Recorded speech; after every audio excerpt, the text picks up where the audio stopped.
Well, thank you very much, Mr. Speaker. I have to say it's nice to see the opposition benches so nice and full today.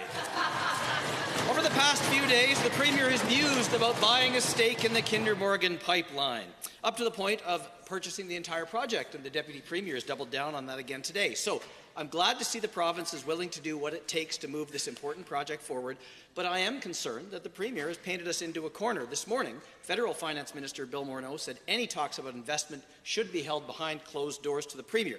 Why have you been so open about your negotiating strategy, and are you worried you have weakened our bargaining position? Deputy Premier. Not at all. We want to make it very clear that this project is in the national interest. Albertans want to make sure this project goes forward, and they want a government that's fully behind it, Mr. Speaker. And our message to the government of BC is we will not back off. We are determined investor, and we need to think like investors. We certainly do. We are the owners of these resources. We need to get them to Tidewater, and we deserve the very best price, and we will not stop until that is the case, Mr. Speaker. For supplemental. Well, I'd sure love to play poker with this government, Mr. Speaker. I think it would turn out pretty well on this side. My concern is that the government has jeopardized Alberta's negotiating position for the sake of a quick win headline.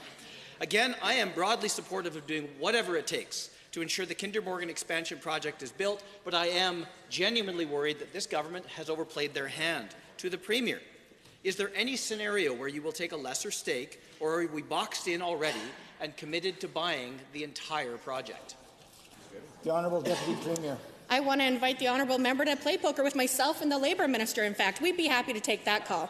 I have to say that the Trans Mountain Pipeline is in Alberta's interest, and Alberta's government is acting in their interest. And you know what? We're not going to let the Investor Board from Houston threaten our national interest and threaten us getting the very best price possible. We'll make sure that we do so in a respectful way, Mr. Speaker. But we've said, mark our words, this pipeline will get built, and mark our words, this pipeline will get built. Second supplemental. Mr. Speaker, the #1 focus must be to get Alberta's products to Canadian Tidewater, and the Kinder Morgan expansion is our last chance. As much as bringing the government of Alberta on as a, quote, more determined investor, as much as that may help, it is useless if Ottawa doesn't also do their part, which they seem to be more than happy to do for Bombardier or for Southern Ontario car plants. But to the Premier, will you commit to investing in Kinder Morgan only if the federal government is also going to buy a stake? Deputy Premier. Well, that sounds like a proposal to box us in, Mr. Speaker. We certainly call on the federal government to join us on the three fronts. Becoming a public investor, should it come to that, and buying the pipeline is, of course, one of those.